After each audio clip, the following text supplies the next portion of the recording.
샤마란. 그녀는 누구인가? 그 이름은 페르시아어 샨과 마란에서 유래되었습니다. 샤는 페르시아 왕에게 사용되는 칭호이고 마르는 뱀을 의미하지만 복수형인 마르아는 뱀을 의미합니다. 그녀는 이란과 아나톨리아 그리고 아르메니아 고지 그리고 이라크 및 쿠르드족의 민속에서 다양한 모습으로 나타나는 신화적인 생물입니다. 그 중에서도 특히 터키 동부 아나톨리아 지역의 문화에서 발견되는 신화 속의 생물을 지칭하는 경우가 많았습니다. 이 문화의 민속에 따르면 샤마라는 여자의 상반신과 뱀의 하반신을 가진 생물이었습니다. 전설에 따르면 사마라는 마법의 힘을 가지고 있었지만 결국 그녀는 인간의 손에 배신당하고 죽음에 이르렀습니다. 그러한 샤마란의 이야기를 소개해드리자면 간략한 전설의 내용은 다음과 같습니다. 옛날 옛적 뱀이 말을 하던 시절 타마스프라는 한 젊은이가 있었다. 그는 키가 크고 매우 잘생겼으나 가난한 집안의 아들로 태어나 나무꾼으로 일하며 생계를 이어가야만 했다. 그러던 어느 날 그와 그의 친구들은 나무를 모으기 위해 숲을 돌아다니다가 꿀이 가득한 웅덩이를 발견했다. 그들은 몹시 배가 고프던 차에 꿀을 먹기로 결정했다. 그리하여 타마스프는 꿀을 떠먹기 위해 웅덩이 아래로 내려갔고 그와 친구들은 꿀을 맛있게 먹었다. 그렇지만 꿀은 생각보다 많지 않았고 곧이어 꿀이 다 떨어지고 말았다. 그러자 그의 친구들은 볼일 다 보았다는 듯이 그를 남겨둔 채 모두 그것을 떠나가고 말았다. 그들은 타마스프가 깊은 웅덩이 속에 들어가 있는 것을 모두 까맣게 잊고 있었던 것이었다. 한편 타마스프는 꿀이 다 떨어졌으니 이제 밖으로 나가야 했고 곧 자신의 친구들이 꺼내줄 것이라고 생각하고 있었다. 그러나 아무리 기다려도 그 어떤 인기척은 물론 큰 소리로 불러도 아무 반응이 없자 곧 홀로 남겨졌다는 것을 깨달았다. 하지만 잠시 기다리면 곧 친구들이 다시 돌아와 자신을 꺼내줄 것이라 믿고 일단 기다려보기로 했다. 그러나 타마스프는 친구들을 기다려도 돌아오지 않는다는 것을 나중에 가서야 깨달았을 때 그는 모든 희망을 잃고 말았다. 바로 그때 그는 자신이 있던 깊은 웅덩이 바닥에 아주 자그마한 구멍이 있는 것을 발견하게 되었다. 그는 이대로 있다 죽느니 뭔가 통로라도 나오길 기대하며 자신의 칼을 사용하여 열심히 구멍을 팠다. 드디어 자신이 겨우 비집고 들어갈 수 있을 만큼 큰 구멍을 만들었고 그 뒤에서 믿을 수 없을 만큼 커다란 동굴 같은 공간을 발견했다. 하지만 그는 친구들을 기다리다 너무나 지친 상태에서 또다시 굴을 파느라 자신에게 남은 온 힘을 쏟은 나머지 너무 지친 그는 잠이 들고 말았다. 시간이 얼마나 흘렀을까? 그가 막 깨어났을 때 그는 자신의 주위에 수천 마리의 뱀이 있는 것을 보았다. 게다가 그 뱀들은 조용히 자신을 쳐다보고 있었고 그러한 상황이 이내 현실임을 깨닫자 너무나 놀라고 말았다. 더욱이 그가 이제 깨어나서 움직이는 것을 뱀들이 알아차리자 그는 천천히 스르륵 그에게 접근하기 시작했다. 타마스프는 이제 곧 자신이 그들에게 죽임을 당할 것이라고 생각했고 속수무책으로 멍하니 바라볼 수밖에 없었다. 그래서 그는 모든 것을 체념한 채 조용히 눈을 감고 하나님께 기도하기 시작했다. 그는 눈을 감고 길고 긴 기도를 모두 끝냈음에도 불구하고 아무 일도 일어나지 않았던 것이었다. 그래서 그는 다시 용기를 내어 눈을 살며시 떴다. 그런데 눈을 뜬 그의 앞에 있는 것은 반은 인간이고 반은 뱀으로 보이는 매우 아름답고 젊은 여성이 있었던 것이었다. 그는 너무 놀라 아무 말도 하지 못하고 있자 그 이국적인 생물이 말했다. 두려워하지 마세요. 우리는 당신을 해치지 않을 것입니다. 나는 샤마란이고 뱀의 여왕입니다. 그리고 당신은 우리의 손님입니다. 이제 우리와 함께 있으니 불안해하지 말고 안심하고 이제 쉬어야 합니다. 자세한 이야기는 내일 이야기하도록 해요. 라고 말하며 조용히 사라졌다. 타마스프는 자신이 분명 꿈을 꾸고 있다고 생각했지만 그는 이내 또다시 무거워지는 눈을 감고 잠이 들었다. 그가 잠들기 전에 본 뱀들은 이미 수천 년 이상부터 지하에 살고 있었다. 이 뱀들은 마란이라고 불리며 총명하고 동정심이 많았고 평화롭게 살고 있었다. 그리고 여인의 모습을 한 마란들의 여왕을 그들은 샤마란이라고 불렀던 것이다. 그리고 타마스프는 그러한 샤마란을 처음으로 본 사람이었던 것이었다. 이윽고 아침이 되자 타마스프는 깨어났고 자신이 큰 홀에 있다는 것을 깨닫게 되었다. 게다가 자신의 근처에는 호화로운 아침 식사가 차려져 있었고 그곳에서 아름다운 샤마란이 그를 기다리고 있는 것을 보았다. 그러한 샤마란의 모습을 보자 그는 그녀의 아름다움에 완전히 매료가 되어 자신도 모르게 테이블로 가 그녀와 합석을 하였다. 그는 도무지 샤마란에게서 눈을 뗄 수가 없었다. 그들은 함께 아침을 먹었고 많은 이야기를 나누었다. 이후 샤마란은 그에게 각종 약과 약초에 대한 지식은 물론이고 인류의 모든 역사에 대한 이야기도 들려주었다. 타마스프는 자신이 알던 것과 완전히 다른 샤마란이 들려준 실제 인류의 역사 이야기에 흠뻑 매료가 되었다. 게다가 그녀의 친절함과 편안함, 그리고 자신에 대해 세밀히 배려해주는 그녀의 매력에 마음을 주체할 수 없을 만큼 흠뻑 젖어들었다. 그리고 오래 지나지 않아 그들은 서로 깊은 사랑에 빠졌다. 그렇게 시간이 얼마나 흘렀을까? 하루하루 행복하고 사랑이 넘치는 시간들이었다.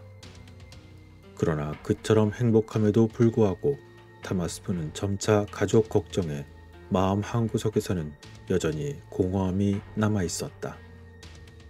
그런 그의 마음을 모를 리 없는 지혜로운 샤마라는 향후 여러 가지 문제가 일어날 것을 알았기 때문에 그를 놓아주고 싶지 않았다. 하지만 그럼에도 불구하고 그를 너무나 사랑했기 때문에 그가 지상세계로 돌아가도록 허용해주고 말았다. 그러나 소용없으리란 걸 알면서도 샤마라는 그를 보내주면서 한 가지만은 단단히 일렀다. 사랑하는 당신, 마음이 너무도 아프지만 당신을 위해 고향으로 가는 길을 안내해드리겠어요. 그러나 한 가지만은 저에게 약속해 주세요. 결코 이곳 지하 왕국과 뱀의 땅에 대해서 그 누구에게도 말하시면 안 된다는 걸 말이에요. 하면서 그는 그에게 또 다른 주의점을 알려주었다. 그것은 바로 그가 너무 오랫동안 자신과 함께 있었기 때문에 그가 뱀의 땅에서 뱀의 특성 중 일부를 가지게 되었다고 경고했던 것이었다. 따라서 샤마라는 그에게 결코 다른 사람들과 함께 목욕하지 말라고 말했던 것이다. 왜냐하면 그의 피부가 물에 닿는 순간 뱀의 피부처럼 보일 것이고 사람들이 그를 수상히 여기게 되어 곧 사람들이 모든 비밀을 알게 될 것이기 때문이었다. 그렇게 단단히 주의를 주며 결국 그를 떠나보냈고 샤마라는 너무나 마음이 아팠다. 타마스프 역시 그녀를 떠나오며 매우 슬펐지만 오랜 동안 가족들이 걱정했을 일을 생각하니 집으로 가지 않을 수도 없었다. 결국 타마스프는 집으로 돌아와 살아 돌아온 그를 보며 너무나 기뻐하는 가족들과 한동안 샤마란과의 한 약속을 잘 지키며 지내게 되었다. 그렇게 수년이 흘렀고 어느 날 그가 살던 지상세계의 왕이 병에 걸린 일이 있었다.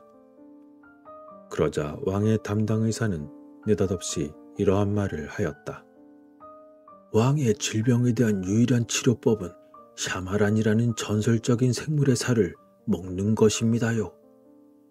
샤마란이 뭐냐 하면 그것은 뱀의 왕인데 그것이 살고 있는 뱀의 지하 왕국에 대해서 알고 있는 사람들도 있다고 합니다. 그리고 그 장소를 아는 자들이 누구인지 알아내는 유일한 방법은 그들에게 물을 부으면 곧 알 수 있다고 합니다. 그 이유는 바로 물이 그들의 피부를 뱀처럼 비늘로 변하게 하기 때문이죠. 이렇게 의사가 말하자 왕은 곧 샤마란의 왕국으로 가는 길을 아는 사람을 찾을 수 있도록 자신의 병사들을 풀었다. 그리고 왕은 모든 사람들이 공중 목욕탕에 가서 자신의 병사들이 지켜보는 가운데 목욕을 하라고 명령했다. 이러한 왕의 소식이 들려오자 깜짝 놀란 타마스프는 서둘러 어딘가에 숨어 지내려고 도망칠 준비를 시작했다. 그러나 그만 갑자기 들이닥친 군인들에게 발각이 되었고 그는 그들에게 끌려 마을 목욕탕으로 데려가 그만 물에 던져졌던 것이었다. 그러자 곧 그의 피부는 뱀의 비늘처럼 변했고 이를 본 병사들은 드디어 찾았다며 기뻐했다. 그렇게 타마스프는 물에서 끌어내어져 결박된 채로 왕 앞으로 끌려갔다. 처음에 그는 샤마란이 어디에 사는지 결코 말하지 않았지만 이후 그는 심한 고문을 받게 되었고 결국 견디다 못해 비밀을 모두 풀고 말았다. 그러자 병사들은 곧이어 그가 방문했던 웅덩이를 찾아내었고 그곳을 통해 뱀의 왕국으로 들어갔다. 그곳에 도착한 병사들은 너무나 놀라운 광경에 입을 다물지 못했다. 게다가 그곳에는 마치 기다리고 있었다는 듯이 반은 아름다운 여인, 반은 뱀이었던 샤마란이 그들을 조용히 지켜보고 있었던 것이었다. 병사들은 한동안 멍하니 넋을 놓고 그녀를 쳐다보다 이내 정신을 차리고 우르르 몰려가 샤마란을 붙잡아서 왕궁으로 데려갔다. 그렇게 잡혀온 샤마란. 그때까지 고문으로 만신창이가 된 타마스프는 자신의 사랑 그녀를 보자 가슴 깊은 수치심과 후회를 느꼈다. 그러나 샤마란은 모든 것을 알고 있다는 듯 그런 타마스프의 모습을 극히 쳐다보다 이윽고 몸을 돌리더니 병사들과 왕에게 말했다. 내 꼬리를 먹는 사람은 측량할 수 없는 지혜와 장수를 얻을 것이다. 그렇지만 내 머리를 먹는 사람은 곧 죽을 것이다. 라고 말하며 그녀는 이내 눈을 지그시 감았다. 그런 모습을 멍하니 쳐다보고 있던 왕은 얼마 후 정신을 차리더니 자신의 근위대 대장에게 명령했다. 저 요물을 당장 처형하라. 그러자 근위대장은 자신의 칼을 빼내어 단숨에 샤마란을 죽였고 샤마란을 세 조각으로 잘라버렸다. 그러자 자신의 병 치료를 간절히 원하고 있었던 왕은 서둘러 샤마란의 꼬리 조각을 먹었다. 그리고 경비대장도 슬그머니 욕심이 생기자 자신이 왕에게 가져다 준 꼬리 중 일부분을 슬쩍 떼어 먹었다. 그런 가운데 자신이 그토록 사랑했던 샤마란의 죽음을 본 타마스프는 정신이 반쯤 나가 있었고 그는 정말이지 죽고 싶은 마음에 아무도 먹지 않고 버린 샤마란의 머리의 일부를 먹었다. 그것은 곧 샤마란이 자신의 머리를 먹은 사람은 반드시 죽을 것이라는 그녀의 유언 때문이었다. 그런데 그는 샤마란의 머리를 먹었지만 어쩐 일인지 그에게는 아무 일도 일어나지 않았다. 그 반면에 꼬리를 먹은 왕은 곧 고통 속에 쓰러지더니 절명하고 말았고, 옆에서 몰래 한 조각을 먹은 경비대장도 그만 비명을 지르며 죽고 말았다. 그러나 샤마란이 자신이 죽기 전에 말한 것들은 결코 거짓이 아니었다. 그녀는 진실만을 말했으나 실제로 사람들이 꼬리라고 생각한 것이 그녀의 머리였고, 그녀의 아름다운 얼굴 쪽은 사실 꼬리였던 것이었다. 모든 일이 그렇게 되어 결국 왕과 그의 근위대장은 스스로 장수하고 싶었으나 모두 죽고 말았고, 다마스프는 자신 때문에 죽게 된 샤마란에 대한 생각 때문에 스스로 죽고 싶었으나 결국 끝없는 지혜와 함께 길고 긴 삶을 얻게 된 것이었다.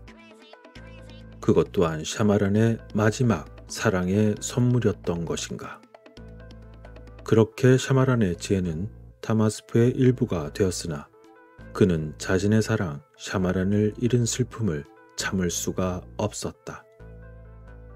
그래서 그는 곧 집을 떠나 땅에서 땅으로 그리고 산에서 산으로 모든 세상을 돌아다녔다.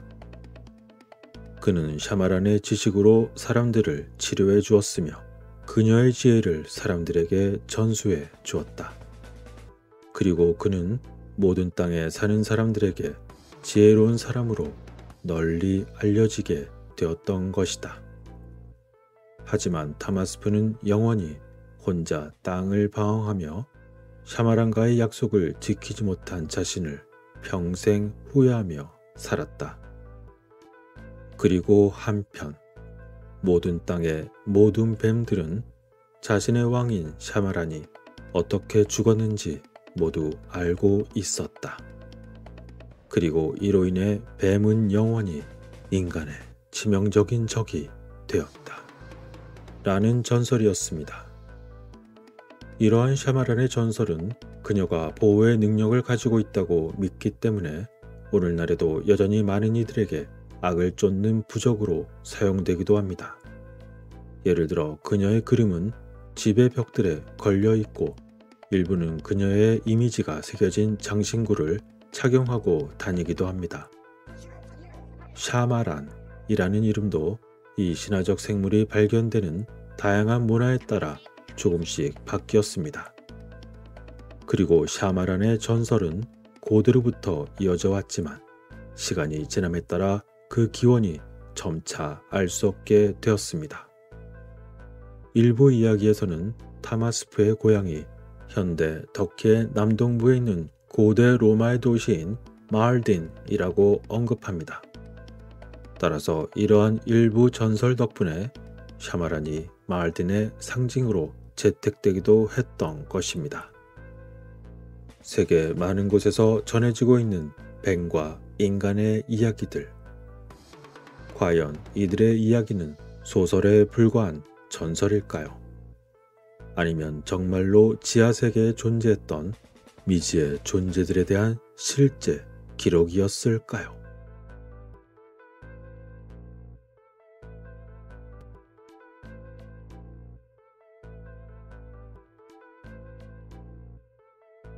시엔쿠항공원의 수천 평방킬로미터에 걸쳐 얼룩덜룩한 모습의 평원이 있습니다. 많은 여행자들에게 잘 알려지지 않은 라오스의 죽은 자의 항아리는 2000년간 풀리지 않은 미스터리입니다. 지금은 항아리의 평원으로 알려진 바로 그 이유처럼 고대로부터 남겨진 속이 빈 거석의 공예품은 수천 개에 이르고 있으며 그 일부는 높이가 거의 3m에 이릅니다. 그들이 어디서 왔는지, 심지어 왜 거기에 있는지 아무도 모릅니다. 지역 전설에 따르면 한때 술에 취한 거인의 무리에 성배로 사용되었다고 전해지고 있습니다. 그러나 또 다른 사람들은 그것이 지역 장례의식에서 시체 분해용으로 사용되었다고 주장하고 있습니다. 하지만 고고학자들 사이에 주요 이론은 이 돌로 된 공예품이 실제로 고대 문명의 무덤이었다는 것이었습니다. 학자들은 항아리라고 부르고 있지만 실제 모습은 항아리처럼 보이지 않는 것은 기분 탓일까요? 여기서 잠시 항아리 매장에 대해서 언급할 필요가 있습니다. 항아리 매장은 시체를 큰 토기에 넣은 다음 안장하는 인간 매장 방식입니다. 항아리 매장은 유적지나 고고학 문화 내에서 반복되는 패턴이기도 합니다. 따라서 오늘의 주인공인 커다란 돌 공예품을 이들과 연결시켜 생각하는 것은 어쩌면 자연스러울지도 모릅니다. 항아리 매장은 전 세계 여러 지역에서 발견이 되고 있습니다. 일찍이 기원전 4500년에서 최근에 15세기, 17세기에 이르기까지 그러한 방법들이 시행된 것으로 기록되어 있습니다. 항아리의 매장 발굴에 관한 연구에서 그 해당 지역은 중동을 포함하여 동남아시아 전역에 넓게 퍼져 있습니다. 이러한 서로 다른 지역적인 위치는 항아리 매장 관행 뒤에 다른 방법 그리고 장신구들에 대한 다양한 모양을 보이고 있습니다. 많은 문화권에서 모두 그런 것은 아니지만 첫 번째 매장이 이루어진 후에 부패가 일어나게 되면 두 번째 매장이 이루어진 것으로 보였습니다. 그 이유는 각각의 문화권에서 보유하고 있는 죽음에 대한 서로 다른 개념이 있는 것으로 간주되었습니다. 그러한 사회에서 죽음의 의미는 매우 느린 변화였습니다. 즉, 다시 말해 산자의 보이는 사회에서 죽은 자의 보이지 않는 사회로의 이동을 의미하는 것으로 보였습니다. 죽은 자가 부패하는 기간 동안 그 시체는 마치 살아있는 것처럼 취급되었고 음식과 음료가 제공되었으며 사람들에게 둘러싸여 있었습니다. 예를 들어 보르네오 섬의 일부 그룹은 신체 분해에 신비로운 의미를 부여하면서 때로는 분해로 인해서 생성된 액체를 수집하고 또한 조심스럽게 처리하기도 했습니다. 이처럼 항아리 매장 문화는 1차 또는 2차에 걸친 매장을 선택한 사람들에 의해서 사용이 되었습니다. 1차 매장은 사망 직후 시신에 행해지는 행위를 말합니다. 그러나 항아리 매장의 어떤 경우에는 1차 매장을 수행하는 것이 훨씬 더 어려웠습니다. 크레타 사회의 경우는 시체를 원하는 항아리에 맞도록 단단히 고정하였습니다. 이것은 원래 유아와 어린아이들이 사망했을 때 했던 것으로 믿어지고 있었지만 점차 성인에게도 적용된 것으로 보였습니다. 그러나 성인 매장에는 훨씬 더 큰 항아리 그리고 더 깊은 무덤과 더욱 많은 인력이 필요했습니다. 이집트 사회의 경우에는 몸도 똑바로 앉을 수 있었고 항아리는 몸 위로 놓여지기도 했습니다. 이집트인들은 또한 항아리에 몸을 직접 넣었지만 이 경우에는 뚜껑도 필요했습니다. 뚜껑은 특정하게 따로 만들어진 도자기의 조각 같은 것이 아니었으며 돌이나 다른 항아리처럼 단순한 뚜껑인 것으로 보여졌습니다. 그리고 시신을 배치하는 방식이 따로 있어 보이지는 않았습니다. 그리고 그 이후에 이루어지는 2차 매장은 이미 매장된 시신에 수행되는 또 다른 행위였습니다. 1차 매장과 2차 매장 사이의 시간의 간격은 문화에 따라서 다르지만 시신이 분해될 때까지 기다리는데 그 중점을 두었던 것 같았습니다. 그렇게 2차 매장으로 수행되는 작업은 살이 모두 분해가 되어 남은 뼈만 처리하는 것처럼 보였던 것이었습니다. 그리고 항아리뿐만 아니라 그 외 부속물들은 지역마다 또 다릅니다. 항아리의 모양은 고인의 명상이나 사회적인 수준을 나타낼 수도 있고 그저 평범한 항아리일 뿐일 수도 있습니다.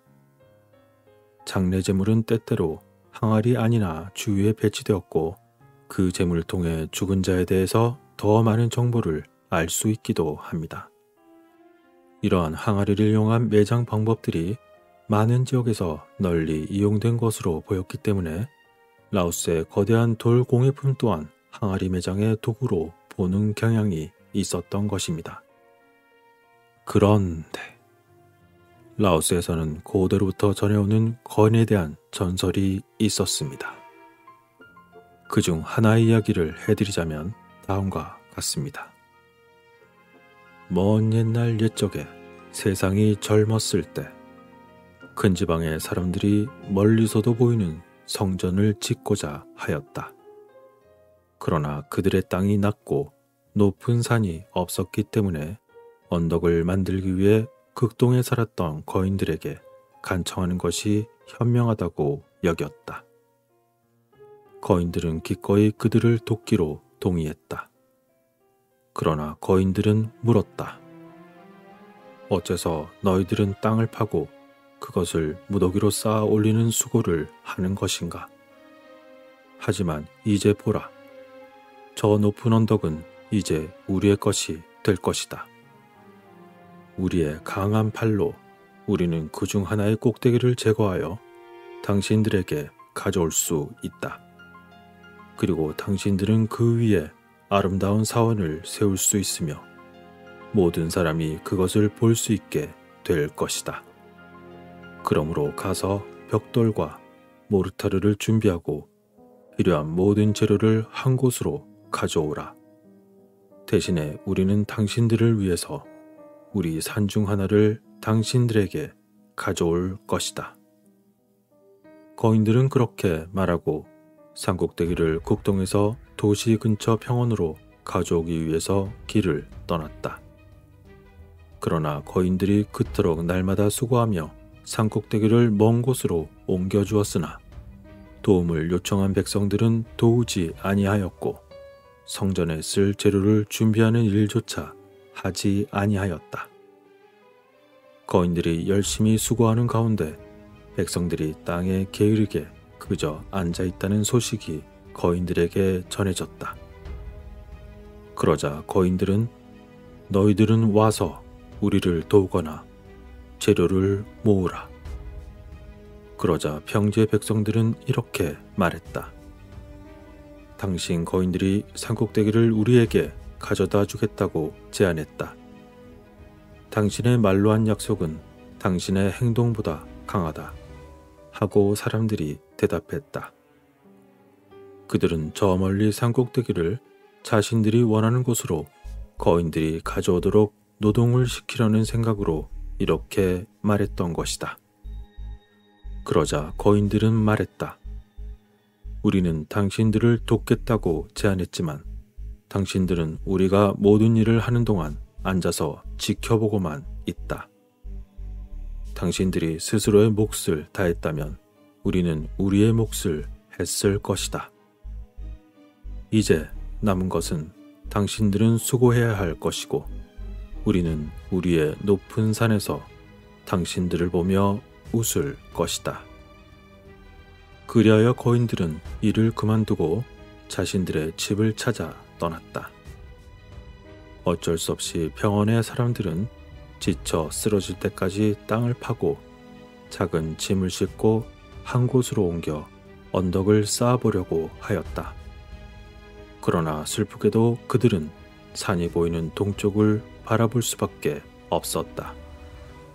하지만 이미 거인들은 그들에게서 그렇게 멀리 떠나갔고 평원의 사람들은 자신들의 몫을 다하지 못한 것을 후회하며 땅을 쳤다. 라는 내용의 전설이었습니다. 그런데 마침 이 거대한 돌의 공예품이 남겨져 있는 곳이 바로 평원입니다. 그렇다면 이 거대한 돌의 공예품들은 전설의 이야기 속 거인들이 사용했던 물잔이거나 술잔이었을까요? 그리고 산을 옮겨주려 했지만 평원의 작은 사람들이 게으름을 피우며 자신들의 일을 전혀 하지 않았기 때문에 그대로 버려두고 떠나버린 것이었을까요? 어찌되었건 최근에 용감한 고고학자 팀은 사람이 거의 살지 않는 지역에서 수백 개의 돌의 공예품을 추가로 발견했습니다. 이 지역은 세계에서 가장 위험한 고고학적 유적지 중 하나로 여겨졌는데 그 이유는 바로 전쟁 시 불발탄이 된 폭탄들이 여기저기 산재해 있었기 때문이었습니다. 그러나 그곳에서 연구원들은 약 2500년 전에 인간의 뼈로 가득 찬 구덩이 여러 개를 발견하기도 했습니다. 이러한 새로운 지역은 아주 가끔 호랑이 사냥꾼들만 방문한 곳이었다고 전해집니다. 학자들은 그곳에서 기원을 알 수 없는 거대한 돌 공예품들과 함께 추가로 장식용 도자기, 유리구슬, 철도구, 귀에 착용하는 고리 및 천들을 만들기 위한 전형적인 철기시대 공예품들도 발견했습니다. 또한 돌 공예품 주변에서 그들은 매장의 표지라고 추측되는 아름답게 조각된 원반의 모음도 발견했습니다. 하지만 이상하게도 복잡한 면이 아래로 향하게 묻힌 채로 발견이 되었던 것이었습니다. 그런데 흥미롭게도 그들은 거대한 공예품을 마치 축소해 놓은 것처럼 보이는 진흙으로 만들어진 많은 소형 공예품들을 발견했습니다. 그리고 학자들은 다음과 같이 언급했습니다. 이 사람들이 죽은 자를 묻기 위한 것처럼 보이는 거대한 돌 공예품을 마치 축소한 듯한 작은 공예품을 진흙으로 똑같이 표현한 이유가 무엇인지 알 수 없습니다. 이곳에서 가장 가까운 채석장이 몇 킬로미터 떨어져 있기 때문에 무게가 수톤에 달하는 이 무거운 물체 137개는 어떻게든 이리로 옮겨졌을 것입니다. 그러나 누군가가 여기에 살았다는 증거를 전혀 찾을 수 없기 때문에 이처럼 외딴 지역으로 옮겨진 이유를 저희들은 도무지 알 수 없습니다. 라고 말이죠. 결국 학자들의 작업과 연구에서 아직 그 어떤 것도 설명되지 못했다는 것을 의미하고 있었습니다. 따라서 고고학자들은 그들의 작업이 결국 이 공예품의 미스터리를 푸는데 도움이 되기를 희망하고 있습니다. 이처럼 고고학자들은 그곳에서 추가적으로 재발견을 했고 이곳 문화에서 이 고대 공예품처럼 보이는 것들에 대해서 좀 더 명확한 그림을 원하고 있었던 것입니다. 그들은 이 돌로 된 커다란 공예품이 죽은 자를 어떻게 처리했는지에 대한 내용의 증거를 찾고 싶은 것이었습니다. 하지만 어쩌면 이전보다 더 많은 질문들이 그들에게 남을지도 모릅니다. 그리고 2000년 전의 미스터리는 여전히 알 수 없는 상태로 남아 있습니다. 고대로부터 남아있는 이 커다란 돌의 공예품은 정말로 시체 매장의 도구였을까요? 아니면 전설처럼 거인들의 술잔이었을까요?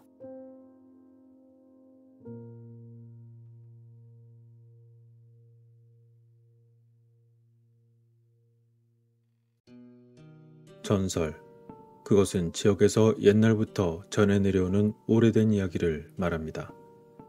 그리고 신화는 한 나라 혹은 한 민족, 한 문명권으로부터 전승되어 온 믿음입니다. 그렇다면 전설과 신화는 어떻게 봐야 하는 걸까요? 간단히 정리하자면 다음과 같을지도 모릅니다. 전설과 신화는 액면 그대로 맹목적으로 받아들여서는 안 되지만 다른 한편으로는 고대 소설일 뿐이라고 무시해서도 안 됩니다. 왜냐하면 전자는 미신을 낳고 후자는 무지를 낳을 수 있기 때문입니다. 서로 비슷한 신화의 주제가 서로 다른 문화 사이에 널리 퍼진 이유는 집단적 인간 잠재의식에서 불러낸 것이었을까요? 오늘 이야기는 세계도처에 있는 피라미드 탑에 대한 이야기입니다. 그 중에서도 가장 일반적으로 알려진 것은 창세기 11장 1절에서 9절에 나오는 바벨탑의 이야기입니다. 이 이야기는 기본적으로 세계적인 대격변이었던 대홍수 이후에 모든 세대가 하나의 언어로 함께 뭉쳤다고 말하고 있습니다. 그들은 서쪽으로 수메르 지역으로 이주했고 탑이 있는 큰 도시를 건설하기로 결심했습니다. 어떻게든 이 탑이 그들에게 힘을 모아주고 미래의 전멸을 막을 것이라는 강한 믿음이 있었을 것입니다. 하지만 이 계획은 최고의 신에 대한 모욕으로 여겨졌습니다. 따라서 노여움으로 신은 그들의 언어를 혼란시켜 계획을 무산시키기 위해 사람들을 행성 전체에 흩어지도록 개입합니다. 고대부터 현재에 이르기까지 학자들은 이 기록에 관해서 주목할 만한 다양한 관찰과 해석을 했습니다. 예를 들어 요세푸스는 이 이야기의 주요 측면이 성경 본문의 니무롯이라는 폭군 통치자의 오만이라고 썼습니다. 또 다른 해석에서는 이것이 다른 언어와 문화의 기원에 대한 알 수 없는 것의 기원을 설명하는 신화에 가깝다는 것입니다. 그러나 아마도 가장 큰 학문적인 관찰은 이러한 문제를 고대 바빌론과 수메르의 신비한 지그러트와 연관시키려는 시도일 것입니다. 이러한 시도는 도시들이 사실 역사적 근거를 가지고 있고 실제 통치자에 의해서 설립되었다고 말하기 때문이었습니다. 따라서 그들은 수수께끼 같은 지그러트 구조 또는 탑이 바로 바벨탑이며 바빌론에 있는 에테르난키의 지그러트가 바로 그것이라는 주장이었습니다. 그러나 이 탑은 느부갓네자르 2세에 의해서 어느 정도 복원이 되었지만 결국 파괴되고 말았습니다. 지그러트는 계단식 석조층으로 구성된 거대한 고대 구조물로서 서로 위에 싸우며 경사루를 통해서 큰 높이로 올라가는 매우 거대한 고대 건축물입니다. 이들은 엘라민, 엘바이인, 아카드인, 수메르인, 그리고 바빌로니아인에 의해서 건설이 되었으며 기원전 6천년 이상까지 거슬러 올라간다고 합니다. 연구에 따르면 지그러트는 공동 예배에 사용되지 않았고 대신에 그것이 바쳐진 신에 거처하는 장소로 여겨졌습니다. 지그러트에 접근 가능한 인간의 존재는 엘리트 성직자와 소수의 무장 경비병으로 제한되었습니다. 헤로도투스에 따르면 지그러트의 정상에는 작은 사당이 있는 사원이 있었고 이 사당에서는 비밀스러운 의식을 수행한 대제사장만이 제물을 바칠 수 있었습니다. 한편 1880년대에 하나의 비문이 새겨진 원통이 발견되었습니다. 그것은 바로 지그러트에 대한 왕의 복원에 대한 노력을 연대순으로 기록한 것이었으며 그 내용은 다음과 같습니다. 그 당시 나의 주 마르둑은 나에게 말했다. 내 시대 이전에 이미 매우 약하고 심하게 구부러진 바빌론의 지그러트에 대해서 나에게 이처럼 말했다. 하늘과 경쟁하라. 이러한 나의 주 마르둑의 말을 듣고 나는 그 일을 시작하였다. 상아, 흑단, 무스칸누 나무로 곡괭이, 삽, 벽돌의 틀 등을 만들어 내 땅에서 끌어모은 막대한 노동력의 손에 맡겼다. 수없이 진흙 벽돌을 빚어 모양을 만들고 무수한 빗방울처럼 수많은 구운 벽돌을 빚어내게 하였다. 나는 아라투강이 거대한 홍수처럼 아스팔트와 역청을 품게 하였다. 에아의 총명음을 통해 마르둑의 지능을 통해 나부와 니사바의 지혜를 통해 나를 창조한 신이 나에게 소유하게 한 광대한 마음을 통해서 나는 나의 위대한 지성으로 숙고하고 또 숙고했다. 나는 가장 현명한 전문가들에게 의뢰했고 측량사는 12규빅 기준으로 시수를 정했다. 장인들은 줄을 팽팽하게 당기고 한계를 정했다. 나는 사마스, 아다드 및 마르둑과 상의하여 확인을 구했고 내 마음이 건설에 필요한 치수를 고민할 때마다 위대한 신들은 신탁의 절차를 통해서 진실을 나에게 알려주었다. 에아와 마르두크의 지혜를 통해 나는 그곳을 정화하고 고대 기반 위에 플랫폼을 견고하게 만들었다. 그 기초에는 금과 은과 상과 바다의 보석을 두었다. 나는 벽돌 아래에 빛나는 수액과 달콤한 향이 나는 기름, 그리고 방향제와 붉은 흙을 쌓아놓았다. 나는 흙바구니가 있는 내 왕실의 모습을 표현하고 기초 형태의 구조에 다양하게 배치했다. 라고 말이죠. 이러한 왕실의 비문이 1880년대에 발견되기 전에 이 특별한 지구라트에 대한 유일한 다른 설명이 헤로도투스에게서 나왔습니다. 그것은 기원전 5세기 중반에 그의 저서에서 묘사가 되었고 그는 다음과 같이 썼습니다. 마을의 각 구역 중앙에는 요새가 있었다. 하나는 왕들의 궁전이 서 있었고 근임을 상징하는 크기의 벽으로 둘러싸여 있었다. 다른 하나는 편도 2펄롱의 사각형의 성역이었고 단단한 금속문이 그곳을 지키고 있었다. 경내 한가운데는 길이와 너비가 1펄롱인 단단한 석조탑이 있었고 그 위에는 두 번째 탑이 세워졌으며 그 위에 다시 세 번째 탑이 세워져 8개가 되었다. 정상으로 오르는 길은 모든 탑을 둘러싸는 길을 따라 바깥쪽에 있었다. 정상으로 가는 길에 반쯤 오르면 잠시 앉아서 쉴 수 있는 휴게소와 좌석이 있다. 맨 꼭대기 탑에는 넓은 사원이 있고 성전 안에는 화려하게 장식된 특이한 크기의 침상이 있고 그 옆에는 금상이 있다. 그곳에는 어떤 종류의 조각상도 세워져 있지 않으며 이 신의 제사장인 갈대아인이 화건을 하듯이 그 땅의 모든 여자 중에서 신에게 선택된 자만이 갈 수 있다. 라고 말이죠. 한편 성경 이야기 속에 바로 이 도시들 중 한 곳에서 족장 아브라함의 역할을 강조했기 때문에 그들은 연관이 있어 보입니다. 따라서 이곳의 이야기와 탁과 언어의 혼란에 대한 이야기는 아마도 성경 이야기와 깊은 연관이 있을 것으로 추측하는 것입니다. 엠메리카르와 아라타의 영주 이야기에서 일부 내용이 누락되긴 했지만 이야기의 핵심은 엠메리카르라는 왕과 그의 소신이었습니다.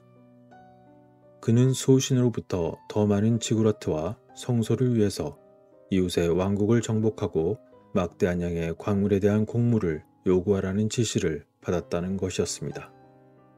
그러나 이웃의 왕은 이에 대한 복종을 거부했고 결국 엠메르카르는 도움을 받기 위해서 에아신을 불러내어 주변 왕국을 정복하였습니다.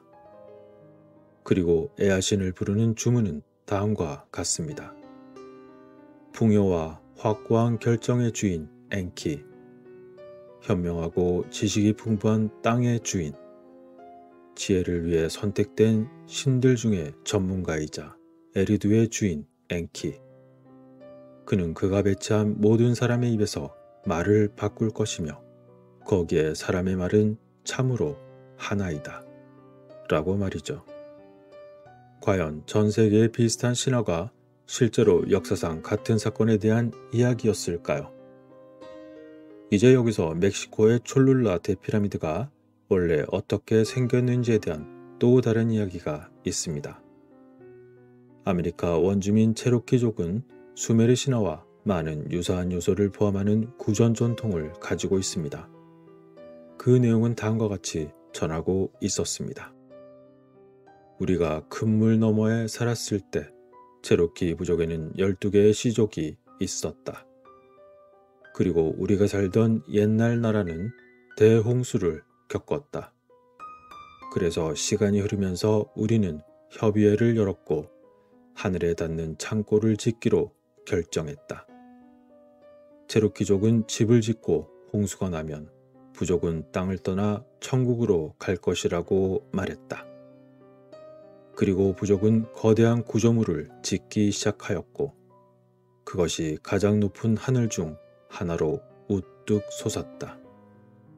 그때 신들이 우리 구조물의 정점을 파괴하여 높이가 절반 정도까지 줄어들었다. 그러나 부족은 안전을 위해 천국을 건설하기로 완전히 결심했기 때문에 낙심하지 않고 신들이 빈 피해를 복구하기 시작했다. 마침내 그들은 높은 구조물을 완성했고 홍수로부터 안전하다고 생각했다. 라고 말이죠. 한편 자이겐토머키의 그레코로만 이야기에서도 이 이야기와 공통의 내용을 포함하고 있었습니다. 그리스에서 가장 인기 있는 신화 중 하나인 자이겐토머키는 고대 올림푸스의 신들과 거인들 사이의 전투를 표현한 것입니다. 신화에 따르면 거인들은 신들을 공격했지만 올림푸스 신들은 인간이 그들을 도와야만 승리할 수 있다는 것을 알았습니다. 그래서 신들은 자신들을 돕기 위한 헤라클레스를 불렀고 마침내 그들은 전투에서 승리했습니다. 그리고 제우스, 포세이돈, 아테나, 헤라클레스는 이 장대한 전투에 등장하는 거인들과 싸우는 주요한 주인공이었습니다. 그러한 표현에서 거인은 전사 혹은 미치광이 또는 뱀의 괴물로 표현되었습니다. 결국 가이아와 우라노스의 아들인 거인종 무리와 옛 종교를 없애고 우주의 새로운 지배자로 등극하려는 신들 사이의 싸움이었습니다. 그렇다면 일부 문화 간의 긴밀한 접촉이 서로의 신화를 메소포타미아에서 히브리 문화로 전달한 것처럼 보일 수도 있습니다. 하지만 그렇다 하더라도 이러한 전달 방식으로는 지구 곳곳에서 발견되는 공통 신화에 대한 불가사의한 구조를 설명할 수 없습니다. 이제 가장 눈에 띄는 멕시코에 있는 촐룰라 대피라미드가 혹시 지그러트와 쌍둥이 탑이 아닌가 하는 점을 살펴보도록 하겠습니다. 이곳은 지난 영상에서 언급했듯이 그 부피로 볼 때 지구상에서 알려진 가장 큰 피라미드로서 멕시코 계곡에 있습니다. 이 거대한 피라미드는 메소아메리카의 신인 케찰코아틀과 마찬가지로 불가사의하게 보이는 인근의 테오티후아칸 유적지와 밀접한 관련이 있습니다. 이 구조와 앞서 논의된 지그라트는 디자인적인 측면에서 쌍둥이는 아니지만 신화적인 전통과 기능적인 신비한 측면에서 놀랍게도 쌍둥이처럼 보이는 것이었습니다. 아즈텍인들은 촐룰라 피라미드나 테오티후아칸을 건설하지는 않았지만 이들은 그곳을 신성한 순례의 장소로 여겼습니다. 아즈텍 신화에 따르면 퀴나메치는 이전의 비의 태양 시대에 이 지역에 거주했던 거인의 종족이었습니다. 그들은 키가 무려 약 4m에 달했고 테오티후아칸과 촐룰라의 대피라미드의 건설을 모두 담당했다고 전합니다. 그런데 서기 16세기의 도미니쿠스 수도회 디에고 듀라는 촐룰라의 한 늙은 사제가 자신에게 전달한 고대 전설을 기록한 적이 있었습니다. 이 기록에 따르면 내용은 다음과 같습니다. 태양이 처음 떠오를 때 땅에 거인들이 있었다. 그들은 태양이 처음 떠오르자 그곳까지 그들을 인도할 탑을 짓기로 결정했다. 그러자 이에 분노한 창조신은 하늘의 주민들을 불렀다. 그리고 그들은 거인들이 태양에 도달하고자 만든 탑을 파괴했고 모든 거인족들을 흩어지게 했다. 라고 말이죠.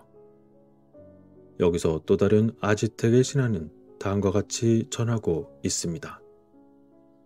세상과 땅이 온통 물로 뒤덮여 모든 것이 잠겼던 때가 있었다. 그때 조상의 조상의 조상과 함께 대홍수에서 살아남은 7명의 거인이 있었다. 그리고 그 중에 일부 거인이 우리의 계곡에 도착하였다. 거인은 또 다른 재앙이 닥쳤을 때를 위해서 그것을 막을 산을 건설하려 하였다. 그러자 이에 신들은 분노하였고 신들은 피라미드에 불을 던져 모두 파괴하였다. 그리고 많은 자들은 죽었고 건설은 모두 중단되었다. 라고 말이죠. 이러한 메소아메리카의 신화는 그것을 처음으로 기록한 자들이 도착하기 이미 오래전부터 존재하고 있었습니다.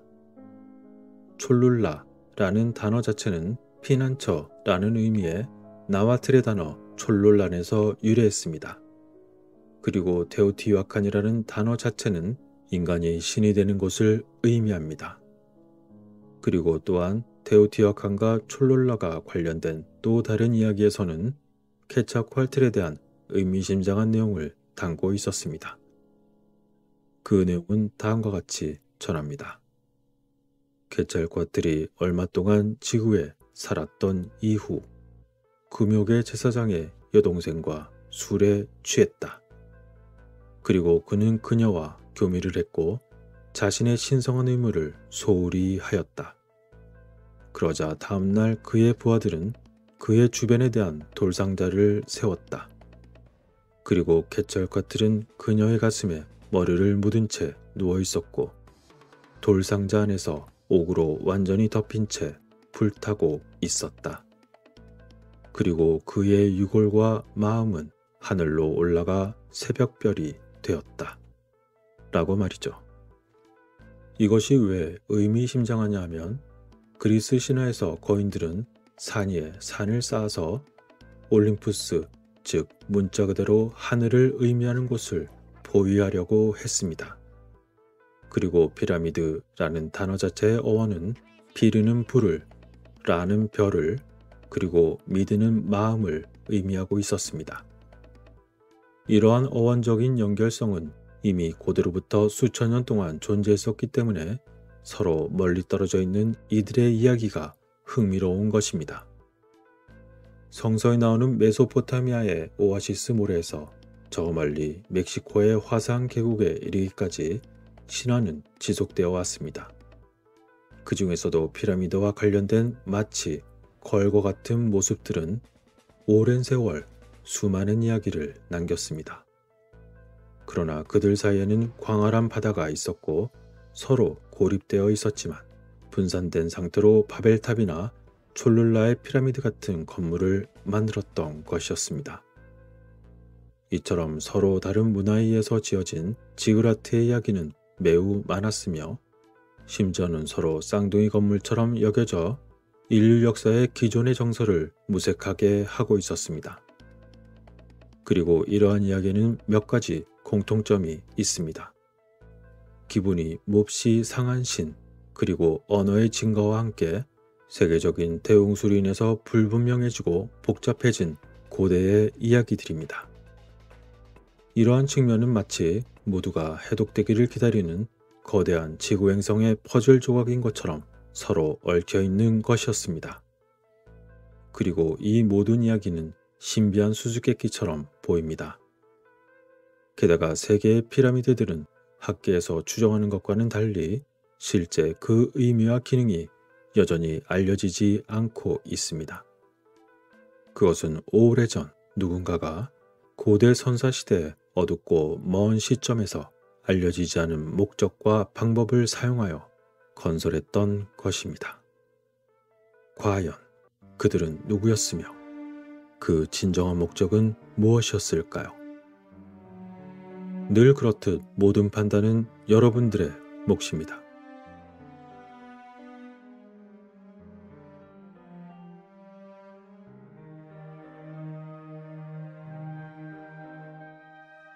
(2022년 11월 4일) 이날은 이집트 왕가의 계곡에서 투탕카멘의 무덤이 발견된 지 100주년이 되는 날입니다. 100년 전인 1922년 11월 4일은 고고학에서만큼은 역사적인 분수령이 되는 순간이었습니다. 그의 무덤과 함께 그 안에 있던 보물들의 장엄한 모습은 고대 신왕국 왕실매장이 어떤 것인지에 대한 전례 없는 통찰력을 제공했습니다. 그리고 이는 곧 투탕카멘을 역사상 가장 유명한 파라오 중 하나로 만들게 된 것이었습니다. 메마른 바람과 따가운 햇살이 비추던 1922년 어느 날, 그의 무덤이 처음 발견된 이래로 투탕카멘 왕의 삶은 역사가는 물론 아마추어 탐험가 모두를 신비 속에 매혹시켰습니다. 통치자의 어린 나이와 함께 그의 신비한 죽음이 마치 고대 이집트의 투트 왕과 서로 연관되어 있는 듯한 저주의 이야기들은 세계의 관심을 증가시켰습니다. 젊은 투트 왕을 둘러싼 수수께끼는 그를 모든 이집트의 파라오 중에서 가장 유명하게 만들었습니다. 그토록 유명해졌음에도 불구하고 그는 자신의 통치 기간 동안이나 그 이후에도 강력하다거나 중요한 지도자로는 보이지 않았습니다.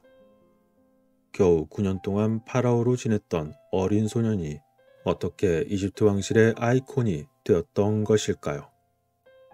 20세기의 고고학자들은 테베 왕가의 계곡에서 많은 무덤들과 그들의 관 및 장례용품들을 발견했습니다. 이 지역은 정말이지 말 그대로 고고학의 맛집으로서 역사가 과학자 그리고 부유한 투자자들에게 매우 인기 있는 연구 대상의 지역이었습니다. 그러나 투트왕의 무덤은 그 어디에도 없었고 역사적 문헌에서조차 투탕카멘 왕의 매장에 대한 기록이 남아있지 않아서 찾을 수가 없었습니다. 그러던 중 고고학자들은 다른 사람들의 무덤에서 투트왕이 계곡에 묻혔다는 것을 암시하는 몇 가지 단서를 발견했습니다. 그리고 1905년과 1908년 사이에 데이비스와 에리트는 왕들의 계곡에서 투탕카멘의 위치를 언급하는 3개의 유물을 발견하게 됩니다. 이 몇 가지 단서로 하워드 카터는 그 신비로운 파라오를 찾기 시작했습니다. 고대 문헌에 따르면 투탕카멘은 그의 통치 기간 동안 이집트를 이전의 종교적인 지위로 되돌리려 노력했습니다. 카터는 바로 이 점을 단서로 하여 투트 왕의 무덤이 왕들의 계곡에서 발견될 수 있다고 믿었습니다. 카터의 후원자였던 영국의 카나본 경은 실종된 파라오를 찾는데 그의 재산을 투자했습니다. 그리고 장장 6년 동안 아무것도 찾지 못하던 카터는 드디어 역사상 가장 중요한 고고학적 발견을 이루게 됩니다. 1922년 11월 하워드 카터는 투탕카멘 왕의 무덤을 찾을 마지막 기회에 직면했습니다. 그리고 마지막 원정 4일째, 그는 람세스 6세의 무덤 바닥에 일꾼들을 배치했습니다. 그리고 놀랍게도 작업자들은 그곳에서 다시 봉인된 출입구로 이어지는 16개의 계단을 찾아내게 됩니다. 당시 카터는 자신이 누구의 무덤에 들어가고 있는지 의심의 여지가 없었다고 회고했습니다. 그것은 바로 그곳에 도처에 투탕카멘 왕의 이름이 나타나고 있었던 것이었습니다. 그리고 발견한 봉인된 입구, 그 봉인의 존재는 무덤의 강도가 그곳을 습격했음에도 불구하고 그곳에 약탈당하지 않은 채 고대 시대 그대로 보존되고 있었음을 의미했습니다. 조사 결과 그 내부는 고대 이집트 당국에 의해서 무덤이 안치된 이후에 다시 봉인된 것으로 나타났습니다.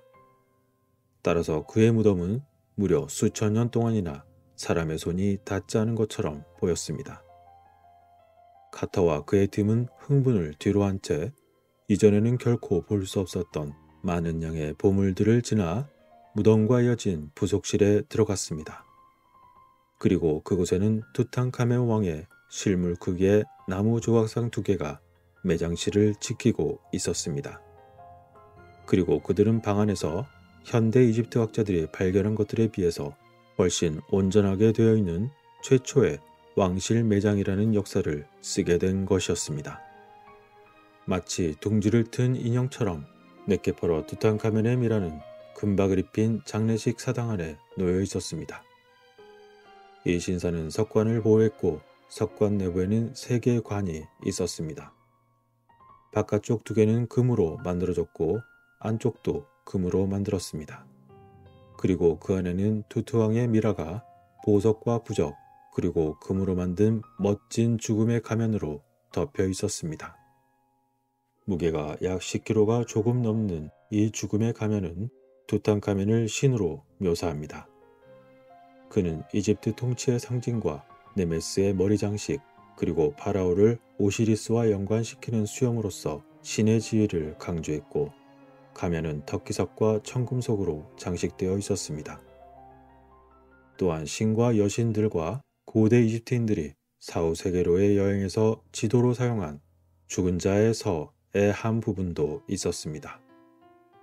이러한 발견이 고대 이집트 왕족의 삶에 대해서 많은 것들을 밝히는데 매우 큰 영향을 미쳤습니다. 그렇지만 투탕카멘 왕의 무덤은 그의 상과 그리고 그와 관련된 가족사 및 그의 죽음에 대한 많은 질문들을 불러일으켰습니다. 이러한 질문에 대한 답은 이곳을 발견한 카터가 사망한 이후 여러 해가 지나도록 여전히 확신할 수가 없었습니다. 투탕카멘의 이른바 죽음의 가면은 그가 묻힌 장례용 가면입니다. 그것은 투트왕에 대해서 많은 금을 이용한 궁극적인 의식의 표현으로서 그의 무덤에서 발견된 다른 묘사들과도 일맥상통하고 있습니다. 죽음의 가면은 눈의 석영과 흑요석을 비롯한 유색의 유리와 청금석 그리고 기타 보석의 상감으로 장식되어 있어 매우 환상적이었습니다. 그리고 길고 굵은 수염은 파라오 지위의 상징이었습니다. 투탕카멘은 기원전 1343년경에 태어난 것으로 추정되고 있습니다. 이때 이집트는 알려진 내용을 기반으로 한다면 이미 거의 2000년이 된 시점이었습니다. 그러나 이집트는 여전히 역사가들이 불분명한 상태라고 부르는 상태에 놓여져 있습니다. 투투왕의 무덤 내부에서 미라화된 태아 두부도 발견이 되었는데 DNA 검사 결과 그들이 투탕카멘의 자녀임을 나타내고 있었습니다. 투탕카멘은 어린 시절 이복 여동생인 앙케세나문과 결혼했습니다. 그런데 가장 초기에 발견된 고대 유물 중 하나에는 투투왕이 사망한 이후 앙케세나문이 쓴 편지가 있었습니다. 그리고 그 편지의 내용 중에는 투투왕과 그의 아내인 자신이 왕의 유산을 이어갈 살아있는 자녀가 없음을 나타내고 있었던 것입니다. 그것은 바로 나는 아들이 없습니다 라고 쓰여 있었던 것이죠. 9살의 멤피스에서 파라오로 즉위한 이후 그와 배우자의 이름이 변경된 것은 이집트를 아텐 대신 아문을 숭배하는 오래된 종교 관습으로 되돌리기로 결정한 결과로 보였습니다. 이것은 그 젊은 부부를 이전에 종교를 따르던 사람들과 화해시켰습니다. 그리고 투트왕 통치 2년에 그는 이집트의 수도를 옮기고 아텐의 신을 거의 언급되지 않는 신으로 축소시킨 것처럼 보였습니다. 그러나 투탕카멘은 통치 9년 만에 젊은 나이로 그만 세상을 떠나버렸고 사망 당시에 그의 나이를 18살 또는 19살로 추정하고 있습니다. 게다가 투투왕은 아주 짧은 기간 동안 어린 왕이었기 때문에 이집트에 거의 영향을 미치지 않았습니다. 그는 세 사람의 보호 아래 있었는데 그들이 대부분의 결정을 내렸고 파라오의 정책에 영향을 미쳤을 가능성이 매우 컸습니다. 따라서 투탕카멘 통치 기한 동안 진행된 사원과 신사에서 대부분의 작업들은 미완성 상태로 남아 있었습니다. 그리고 이후에 파라오는 투투왕의 미완성된 작업들을 완료한 이후에 투투왕의 이름을 자신의 이름으로 탈바꿈시켰습니다. 예를 들어 테베의 룩소르 신전은 투탕카멘의 통치 기간 동안 이루어진 작품을 담고 있습니다. 그러나 투투왕이 사망한 이후 그의 이름 대신에 호렘헤브의 이름이 사원의 이름을 대체했지만 일부 지역에서는 투트의 이름이 여전히 남아 있었습니다. 그런데 투투왕의 미라가 처음 발견되었을 때 역사가들은 그의 시신에 외상이 있는 것을 발견하게 되었습니다. 그의 수상한 죽음은 이집트 왕실 사이의 음모와 살인과 그와 관련된 많은 이론들을 빠르게 확장시켰습니다. 그렇다면 투트는 살해당했던 걸까요? 만일 그렇다면 누가 그를 죽였을까요? 하워드 카터와 더글라스 박사가 이끄는 팀의 첫 번째 검사에서는 투투왕의 사망 원인에 대해서 확실한 결정을 내리지 못했습니다. 대다수 이집트 학자들은 그의 죽음이 마차나 다른 유사한 사고로 인한 것이라고 믿었습니다. 그리고 이후에 크리스 노튼 박사가 이끄는 국제연구팀이 투탕카멘의 시신에서 부상을 발견하게 되었고 그가 어쩌면 전차 추락사고에 연루되었다는 결론을 내렸지만 추가조사에서 이러한 주장은 다시 그 가능성이 매우 낮다고 결론지었습니다. 그리고 그런 이후에 의학적인 사망 원인을 조사한 결과 투탕카멘의 삶에 대해서 많은 사실이 추가로 밝혀졌습니다. 그는 아마도 평생 동안 건강하지 못한 것으로 보였습니다. 스캔 결과 그는 망곡족 증상과 함께 뼈 질환을 앓고 있는 것으로 나타났습니다. 그리고 연구원들은 투투왕이 걸을 때 지팡이가 필요했다고 생각하게 되었습니다. 이러한 이유는 그의 무덤에서 발견된 무려 139개의 흑당과 상아 그리고 은과 금으로 된 지팡이로 설명될 수 있겠지만 이 또한 추정입니다. 투투왕은 이집트의 신적인 입장이었음에도 불구하고 그도 또한 자신의 많은 신민들과 같은 운명을 겪었습니다. 투투왕의 몸은 그의 짧은 생애 동안 여러 가지 말라리아 감염을 견디는 증거도 보여주었습니다. 그의 감염 중 하나였던 열대성 말라리아는 가장 흔한 형태의 질병 중 하나였던 것이었습니다. 그리고 한편 고대 투탕카멘의 장례식은 고대 이집트의 다른 장례식들과 비슷했지만 이집트 파라오로서의 지위 때문에 훨씬 더 호화롭게 치루어졌을 것입니다. 학자들은 투투왕의 장례식이 2월에서 4월 사이에 일어난 것으로 추정하고 있습니다. 그러한 장례 절차에서 방부 처리 과정은 가장 시간이 오래 걸리며 몇 주 동안이나 지속되는 것으로 추정됩니다. 방부 처리자는 고인의 내장을 제거하고 시신을 말렸으며 내장도 차후에는 고인과 함께 캐노피 항아리에 묻습니다. 그런 다음 그들은 하층 계급이 사용할 수 있는 것보다 훨씬 더 다양하고 귀한 연고와 약초 및 수지를 적용했습니다. 그런 다음 젊은 파라오의 시신은 고운 아마포로 덮여 있었는데 이는 그의 시신을 보존할 뿐만 아니라 그의 내세를 위해서 일정한 형태를 유지하도록 해줍니다. 그리고 고고학자들은 투탕카멘의 무덤 근처에서 방부 처리 과정의 잔해를 발견했습니다. 이것은 아마도 고대 이집트인들이 매장된 사람의 흔적을 간직하려는 그들의 믿음을 나타내는 것입니다. 그리고 물을 담는 그릇은 비록 작고 약하지만 상징적인 목적이며 정화를 위한 장례의식의 증거이기도 합니다.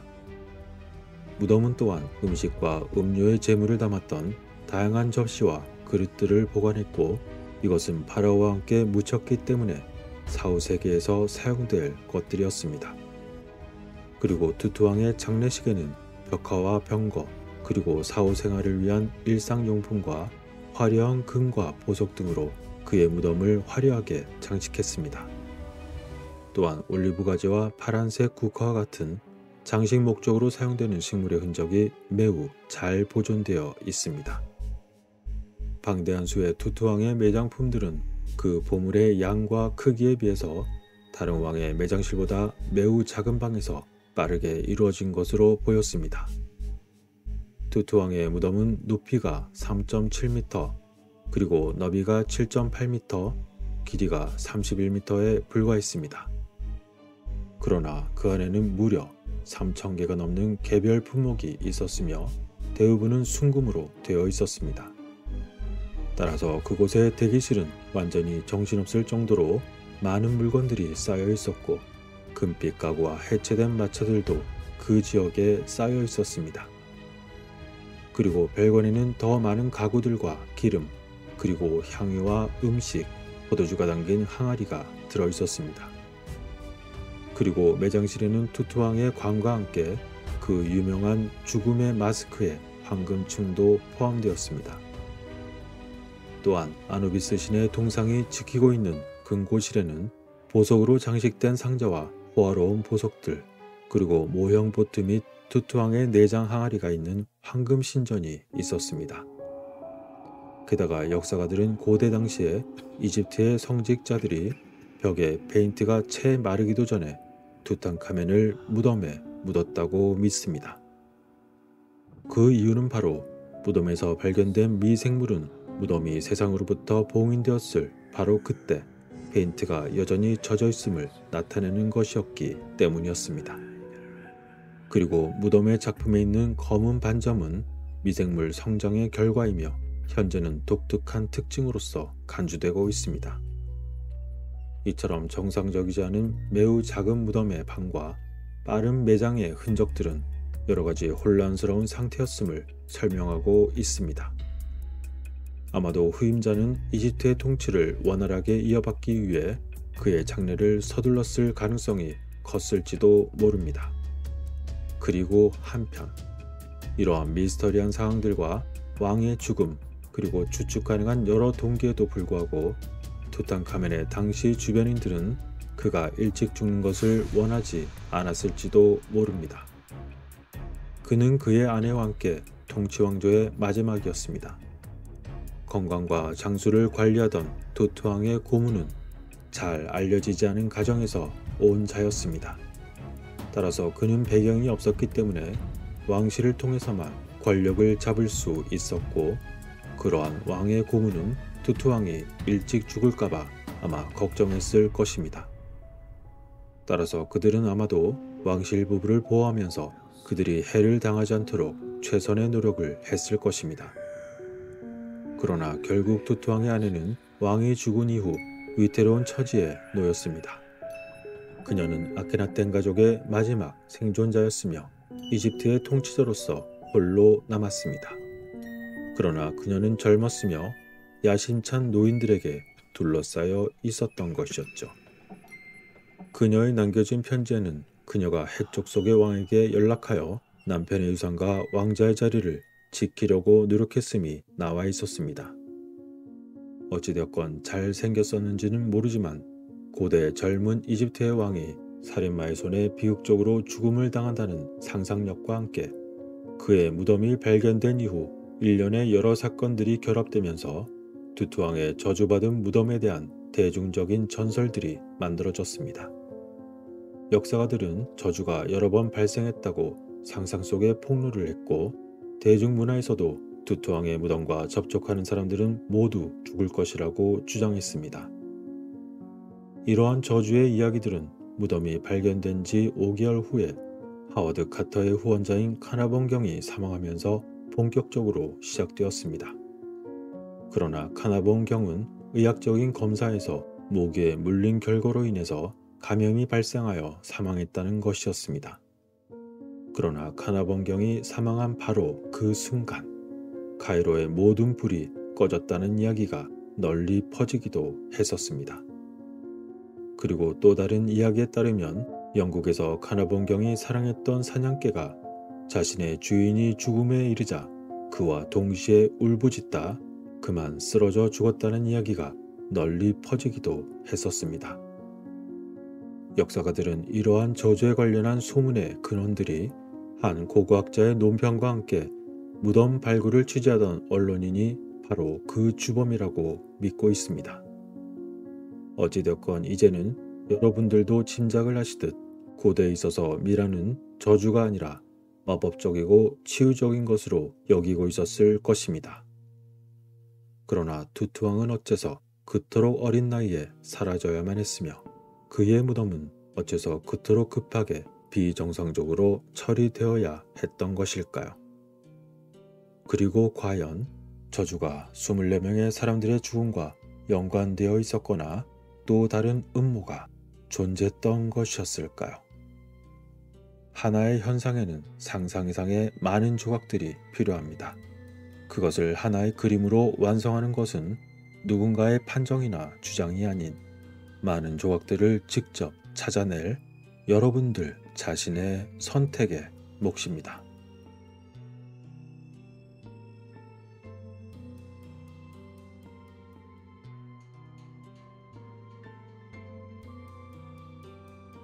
하샤신. 이는 처음에 페르시아, 시리아, 터키에서 시작하여 결국 중동의 나머지 지역으로 확산된 최초의 암살자를 이릅니다. 그들은 1200년대 중반 당시에 그들의 조직이 무너지기 전에 정치적, 재정적 라이벌들을 모두 제거한 것으로 유명했습니다. 대상을 제거하는 그림자 속의 신비한 인물을 의미하는 이들은 11세기에서 13세기 이후 페르시아의 암살자들에 대한 두려움을 불러일으켰습니다. 하샤신 또는 일반적으로 어세신이라는 이름이 어디에서 왔는지 확실하게 아는 사람은 없습니다.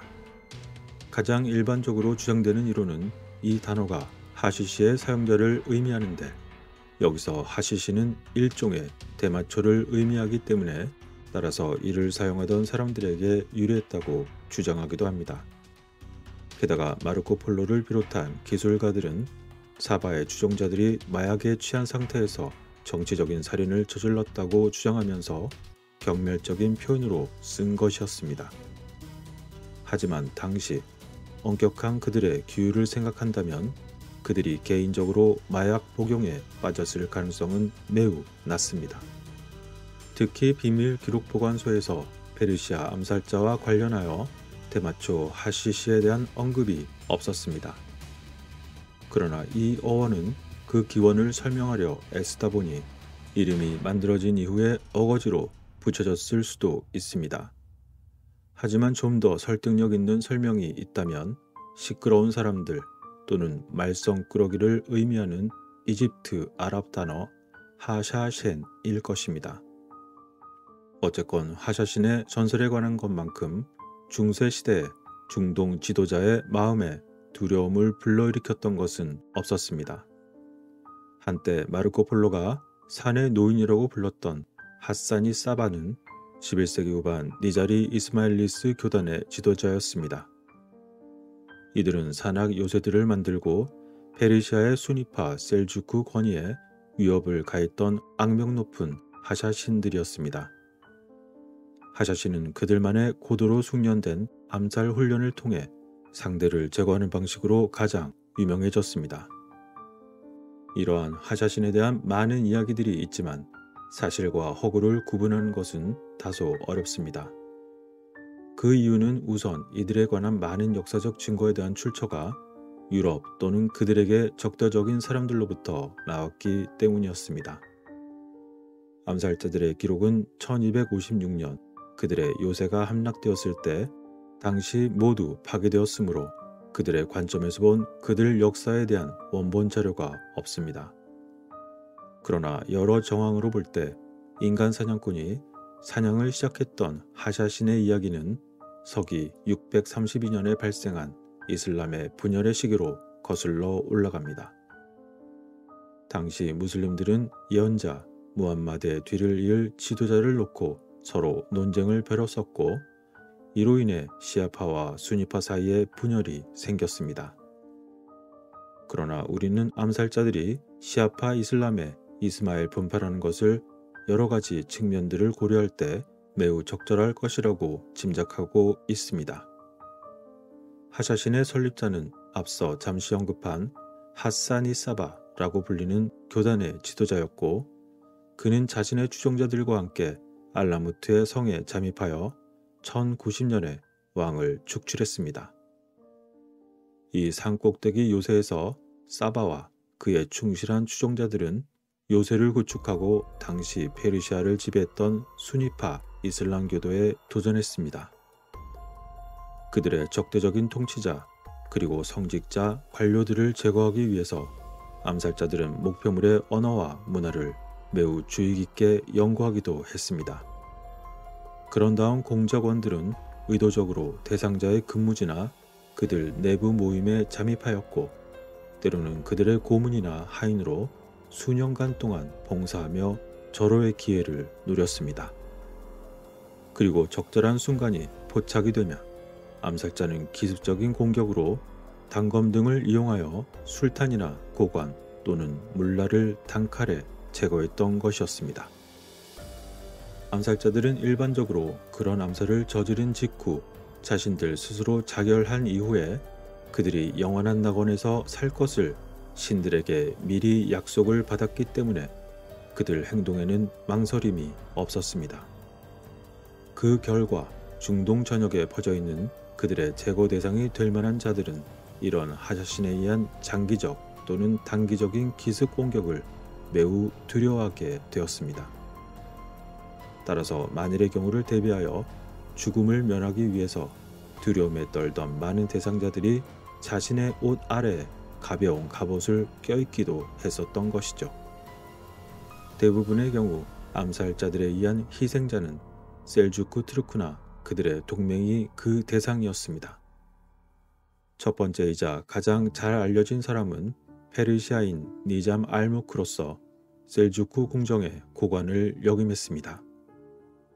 그는 셀주크 제국의 학자이자 법학자였고 정치 철학자이자 총독이었습니다. 제국 내에서 낮은 위치에서부터 차근히 올라온 그는 1072년 술탄이 암살된 직후 20년 동안 사실상 제국의 실질적인 통치자였습니다. 그러나 그는 1092년 10월 신비주의자로 위장한 암살자에 의해서 살해되었고 그 다음 수니파의 할리파는 계승 분쟁 중에 1131년 암살자의 단검에 쓰러졌습니다.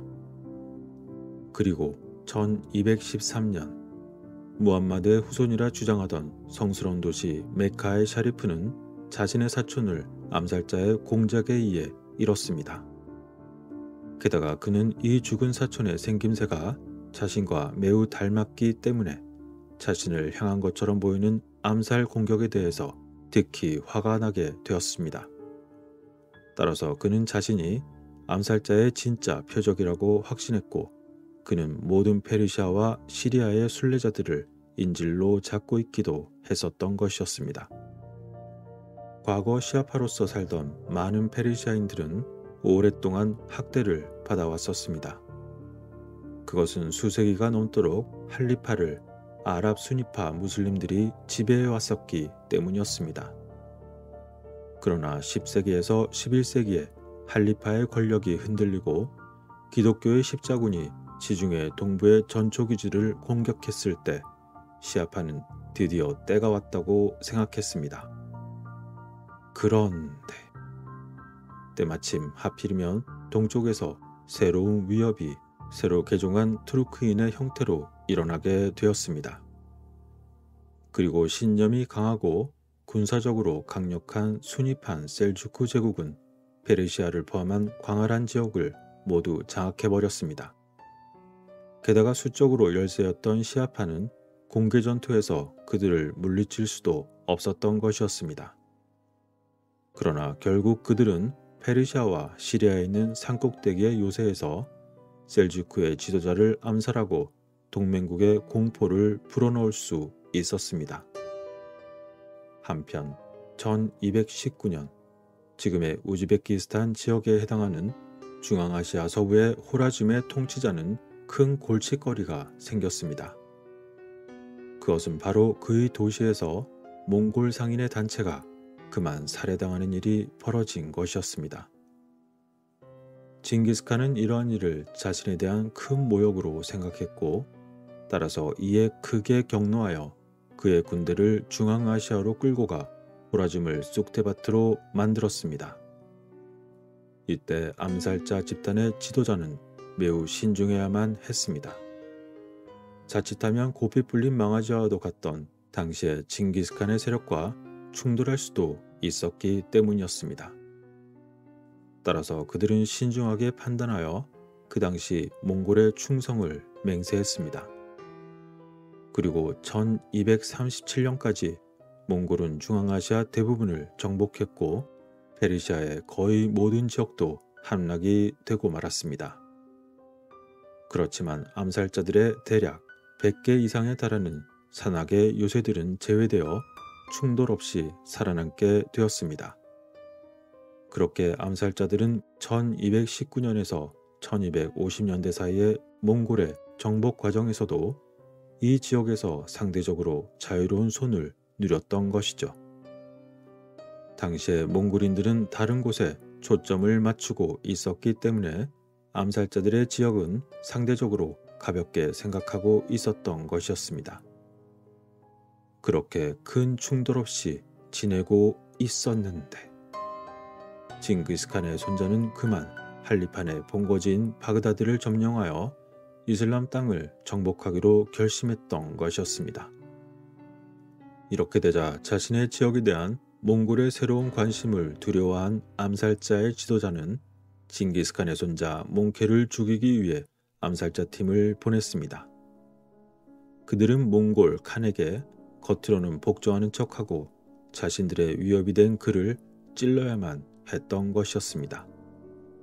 그러나 결정적인 순간이 오기 전에 몽케의 경비원은 그들의 행동을 의심하게 되었고 위험이 닥친 바로 그 순간 간발의 차이로 암살자를 쫓아내긴 했지만 결국 피해를 입고 말았던 것이었습니다. 결국 몽케는 분노에 휩싸이게 되었고 그는 암살자의 위협을 뿌리채 완전히 끝내기로 결심하게 되었습니다. 결국 몽케에 대한 공격을 명령한 암살 집단의 지도자는 자신도 모르게 무언가에 취한 상태로 자신의 추종자들로 위장한 자들에게 그만 살해당하고 말았습니다. 그렇게 지도자가 죽은 후 그의 다소 쓸모없어 보이는 아들이 권력을 잡은 이후에 알라무트의 암살자 거점 요새를 몽골군이 점차 포위하기 시작했습니다. 몽골군은 알라무트 요새 쪽으로 모든 군사력을 투입하는 동시에 각 요새별로 암살자 지도자가 항복을 한다면 그들에게 관용을 베풀기도 했습니다. 적어도 1256년 11월 19일까지는 그렇게 했고, 남아있는 모든 요새에서도 지도자들이 하나둘씩 항복하기 시작했습니다. 그리고 몽골군은 알라무트와 다른 지역의 성을 모두 허물어버렸고, 그렇게 함으로써 암살자들이 그곳으로 피신하여 또다시 뭉칠 수 없도록 했던 것이었습니다.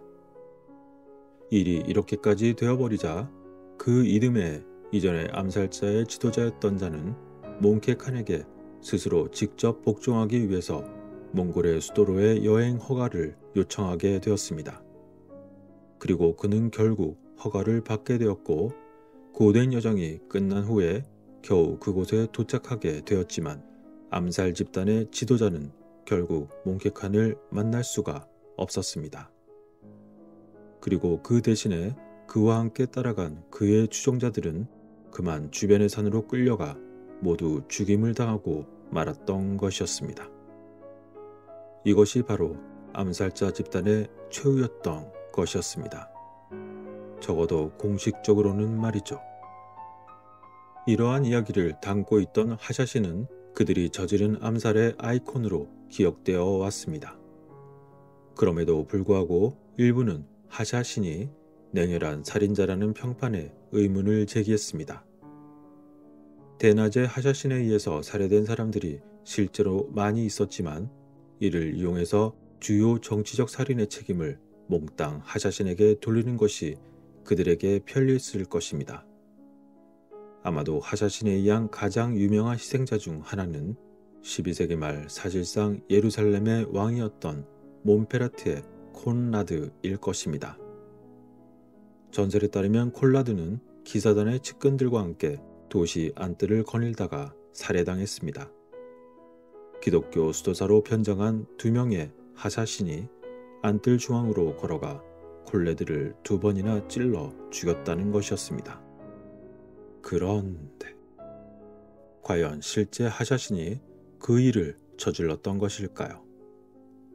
정치적인 이유로 정적에 대한 자신의 정당성을 확보하기 위해서 하샤신의 이름을 판 것인지 그 누구도 장담할 수 없을지도 모릅니다. 그러나 이처럼 유명세로 인해서 자신들의 이름을 도용당하기도 했던 하샤신은 그들의 대담함보다 더 인상적인 것이 아마도 그들의 효율적인 심리전이었을지도 모릅니다. 적들에게 두려움을 심어줌으로써 그들은 자신들의 목숨을 걸지 않고도 상대를 복종시킬 수 있었던 것이죠. 예를 들어 위대한 무슬림 지도자였던 살라딘은 2번의 암살 시도에서 살아남았고, 이로 인해 편집증에 걸려 그들을 너무나 두려워하게 되었습니다. 한 이야기에서는 살라딘이 시리아에서 마시아프를 정복하는 동안 어느 날 밤 잠에서 깨어 누군가 그의 텐트를 떠나는 것을 보았다고 주장했습니다. 그리고 그의 침대 옆에서 그는 독이 묻은 단검으로 고정되어 있던 하나의 메모를 보았고, 그와 함께 하샤신의 특징적인 모양이 발견이 되었던 것이었습니다. 그 메모의 내용인 즉슨 당장 철수하지 않으면 곧 죽임을 당할 것이라는 위협이었던 것이었습니다. 그러자 말할 필요도 없이 살라딘은 곧바로 하샤신과 휴전의 협상을 하기로 결정했습니다. 하지만 이러한 당시 그들의 악명과 매우 비밀스러운 암살의 기술에도 불구하고 앞서 언급한 것처럼 침략한 몽골인들에 의해서 모두 전멸되고 말았습니다. 1256년 한때 난공불락이라고 생각되었던 알라무트의 요새가 몽골인들에게 함락이 되었고, 이후 하샤신은 몇 달 동안이나 알라무트를 다시 탈환하고 유지할 수도 있었지만 결국 모두 분쇄가 되어 사라지고 말았습니다. 과연 이들 하샤신은 정말로 모두 그때 사라진 것일까요? 이들의 후손들은 여전히 과거의 기술을 어디선가 비밀리에 전수하고 있을지도 모릅니다. 모든 판단은 여러분들의 몫입니다.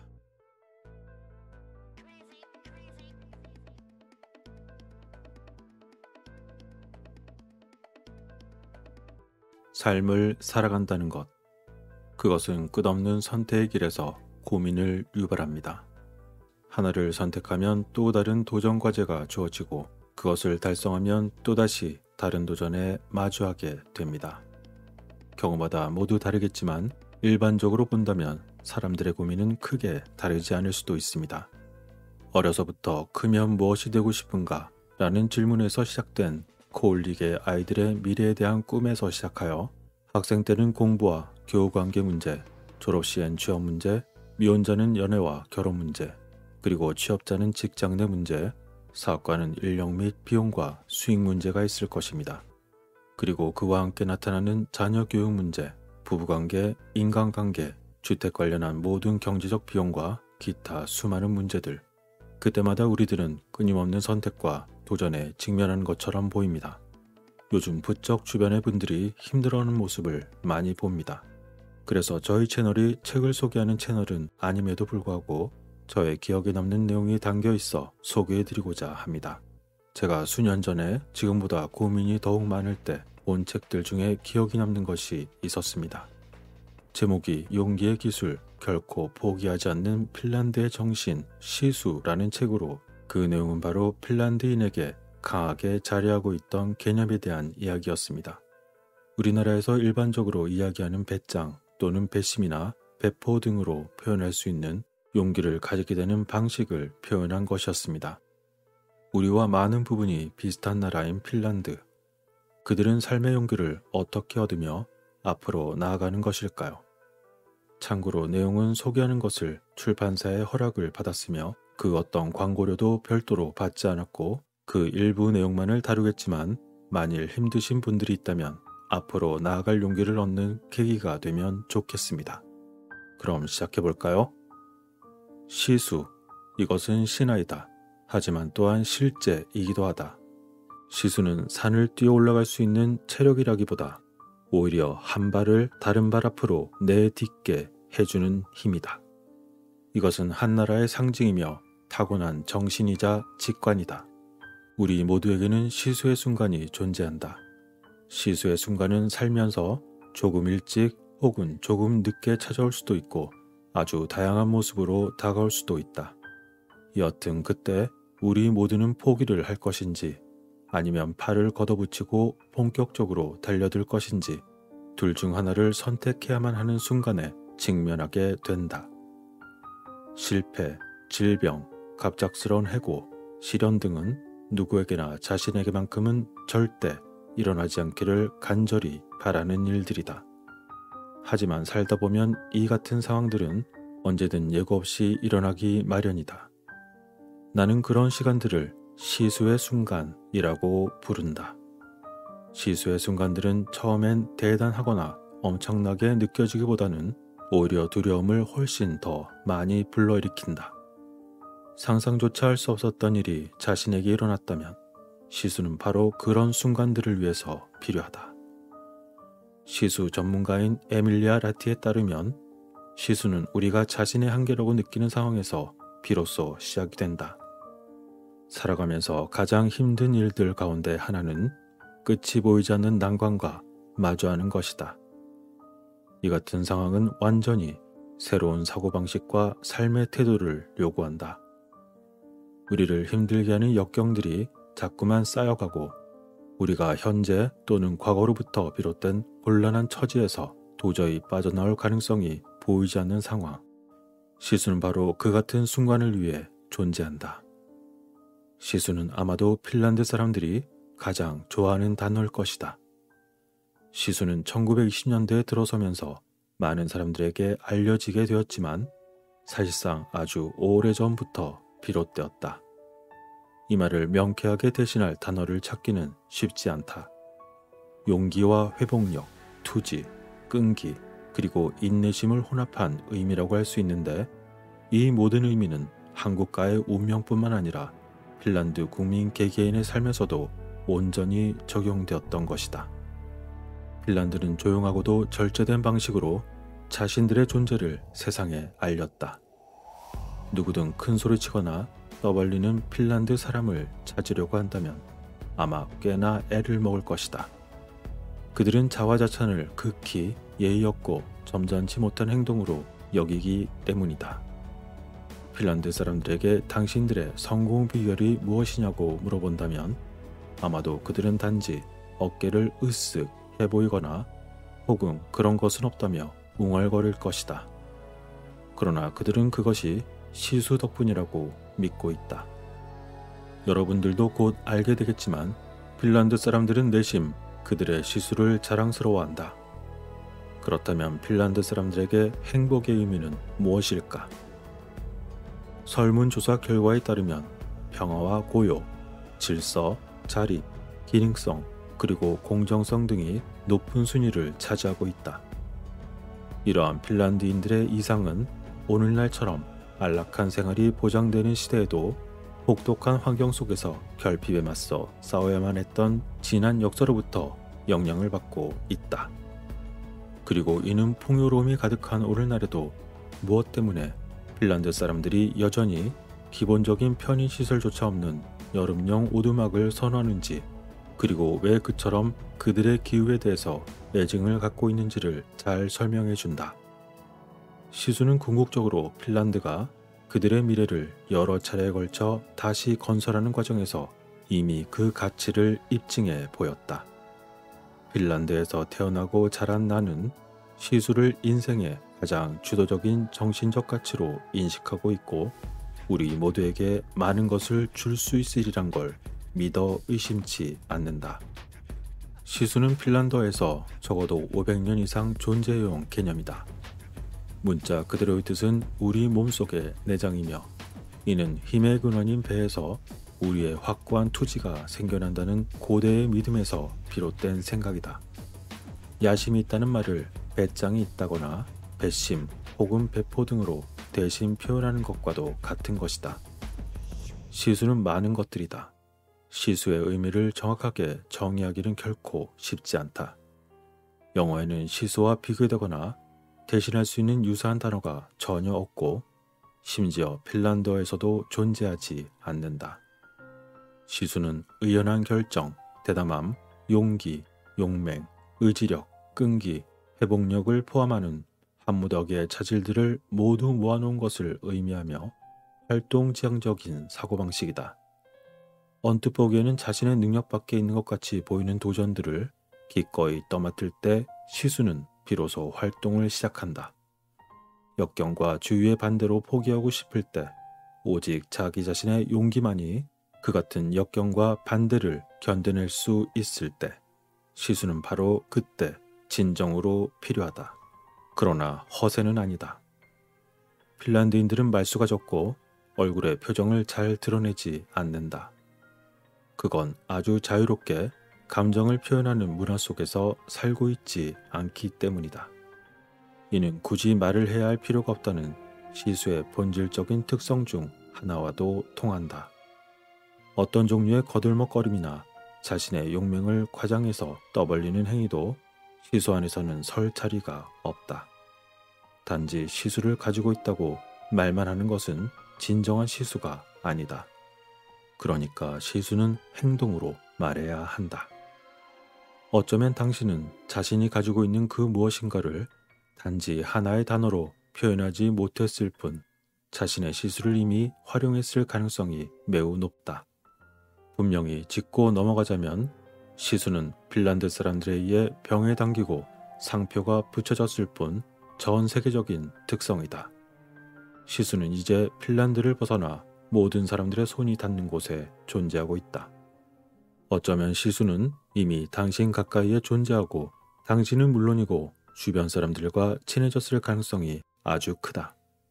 예를 들면 마지막 몇 킬로미터는 끔찍할 만큼 힘들고 괴로웠지만 당신은 포기하지 않고 결승점까지 완주했다.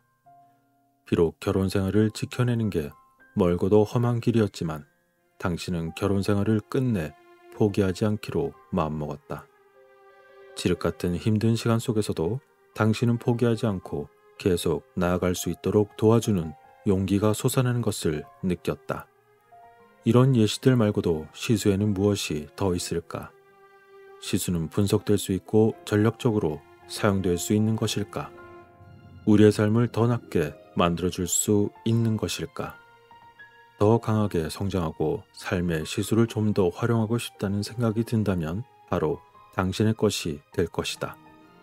시수는 산을 뛰어 올라갈 수 있는 체력이라기보다 오히려 한 발을 다른 발 앞으로 내딛게 해주는 힘이다.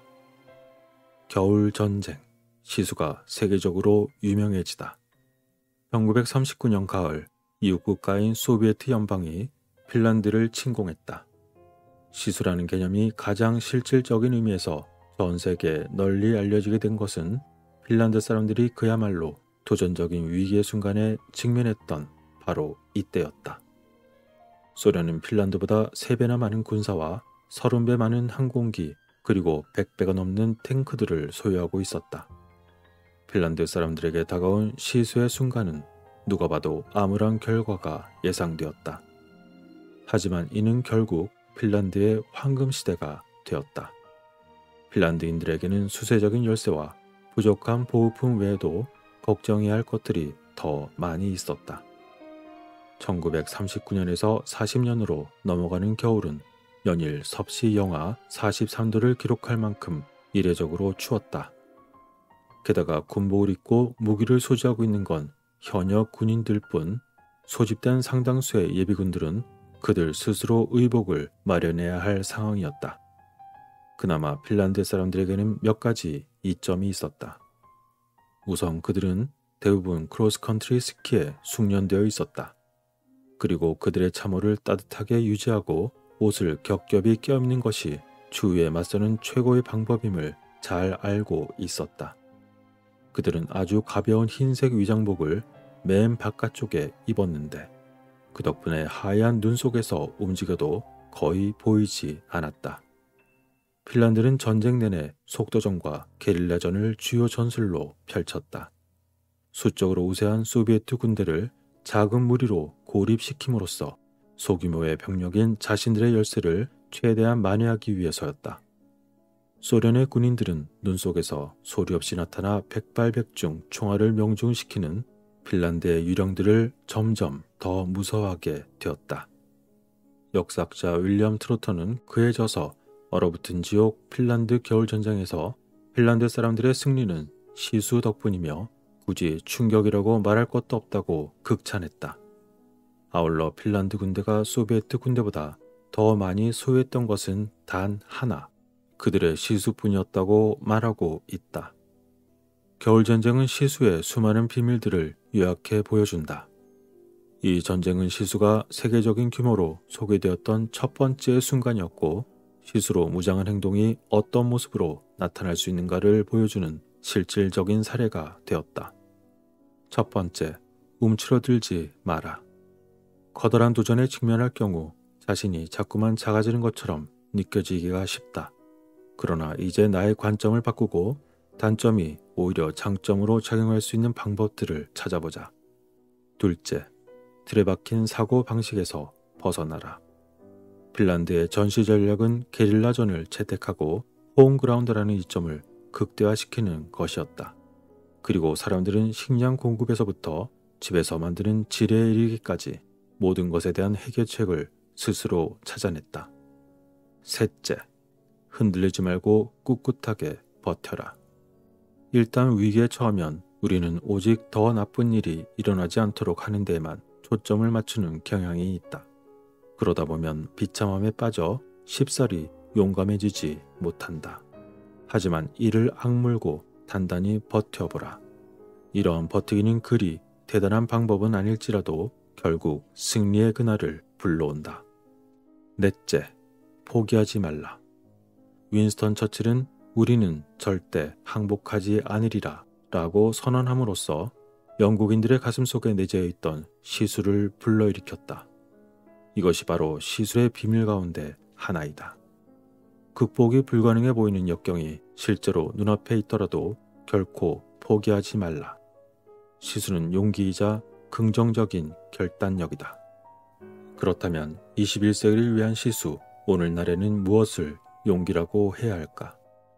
오늘날의 세상이 우리에게 요구하는 것들은 뛰어난 사교성이나 제품을 파는 설득력 등등 전쟁터에서 마주할 상황들과는 명백히 다르다. 도전이라는 것에 어떻게 생각하는가는 우리 자신이 정해놓은 기준이나 이전의 경험들과 관련이 있다.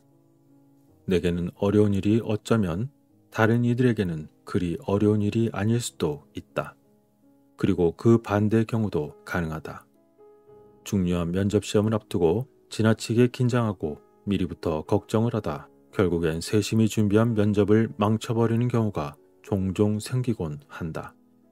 또는 수줍음을 많이 타는 성격이라 공식 석상에 나서는 것을 싫어하는 사람이 업무상 어쩔 수 없이 대중 앞에서 중요한 발표를 해야만 할 때도 있다.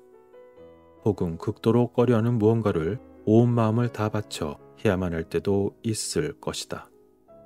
예를 들어 정말로 하기 싫은 전화를 걸어야만 한다거나 자신의 사생활이 완전히 허물어져 가고 있음에도 불구하고 회사에서는 아무 일도 없는 듯 태어나야 할 때처럼 말이다. 내가 직면한 도전이 어떤 것이든 나의 불안을 덜어주고 내 안에 잠재된 시수를 활용할 수 있게끔 도와줄 준비 단계를 소개한다. 첫째, 철저히 준비하자. 핀란드에는 준비가 반이다 라는 유명한 속담이 있다. 만약 나를 긴장하게 만드는 무언가를 해야만 한다면 할 수 있는 만큼 많이 준비하자. 그리고 자신이 생각한 것보다 조금 더 준비하자. 그만큼 충분히 준비해둔다면 신경이 예민해지더라도 최소한 내가 맡은 일을 잘 모르거나 실수할까봐 걱정하지 않아도 될 것이다. 둘째, 스스로를 돌보자. 어려움에 직면하게 되면 흔히 자기 자신을 등한시하거나 자신의 욕구를 맨 마지막으로 밀어놓게 된다. 이제 생각을 바꾸자. 나를 위해 충분히 자고 신선한 공기를 마시고 맛있는 음식을 먹고 자신만의 힐링 타임을 가져라. 그러면 기분도 한결 좋아지고 맡은 바 일도 훨씬 더 잘 수행할 수 있게 될 것이다. 셋째, 스스로를 중심에 놓자. 내면의 강인함은 이미 저마다 가지고 있지만 단지 스스로 인식하지 못할 뿐이며 나의 시수와 가까워질 수 있는 가장 필수적인 요소이다. 자연 속에서 잠시 명상과 기도, 심호흡을 하며 마음을 단순하게 정리해보자. 명료하고 차분해진 자신의 생각에 놀라게 될 것이다. 시수를 갖는다는 건 다른 사람들로부터 받는 것이 아니라 나의 내면 깊은 곳에서 자신에 대한 자신감과 믿음을 찾는 것을 의미한다. 시수는 내가 가지고 있다는 걸 미처 모르는 예비의 연료 탱커와도 같다. 핀란드의 문화는 무척이나 낙관적이지도 않고 핀란드인들은 그들 자신을 높이 평가하지도 않지만 일반적으로 그 같은 상황을 성공적으로 이끄는데 필수적인 것으로 생각한다. 그러니 선입견이 있다면 잊어버리자. 그저 나는 시수를 가진 사람이고 당신도 그렇다. 이외에도 많은 이야기들이 책 속에 담겨 있지만 끝으로 작가의 개인적 이야기로 마무리하도록 하겠습니다. 내게 있어 시수를 가장 잘 상징하는 인물은 내 동생이다. 내 남동생은 순간적으로 근육이 마비되는 만성적인 질병을 후천적으로 가지게 되었다. 동생은 목공예에 재능이 있어서 무척 아름다운 공예품을 만드는 일을 했었는데 하나의 작품이 완벽해질 때까지 쉼없이 작업하곤 했었다. 그리고 병을 갖게 된 뒤에도 예전과 똑같이 공예품을 만들고 있다. 언제 근육이 경련을 일으킬지 모르는 상황이지만 자신의 작업을 완벽하게 마무리하는 과정만큼은 결코 포기하지 않는다. 예전에 비해서 작품 하나를 완성하려면 5배 혹은 10배의 시간이 걸리고 자신의 의지와 다르게 움직일 수밖에 없는 순간을 참을성 있게 견뎌내야만 하지만 동생은 다시 힘을 내어 공예 도구를 집어든다. 동생은 갑자기 자기 자신에게 찾아온 병을 강한 의지로 묵묵히 이겨냄으로써 자신의 진정한 주인이 누구인지를 보여주었다. 그리고 할 수 있는 한 잘 이겨내서 오래 살 거라고 웃으며 말했고 그가 말한 대로 용감하게 해내고 있다. 그러한 모습이 나의 마음을 아프게 하지만 나는 동생을 볼 때마다 언제나 자부심으로 가득 차오른다. 나의 남동생은 몸이 약할지는 모르지만 정신만은 시수 그 자체다. 나는 이 책을 나의 동생과 동생처럼 외로이 자신과의 싸움을 벌이고 있을 세상의 모든 이들에게 바치고 싶다. 시수는 다양한 면모와 용도가 있지만 시수를 실제로 가질 수 있는 사람은 지금 시도해보는 바로 당신이다.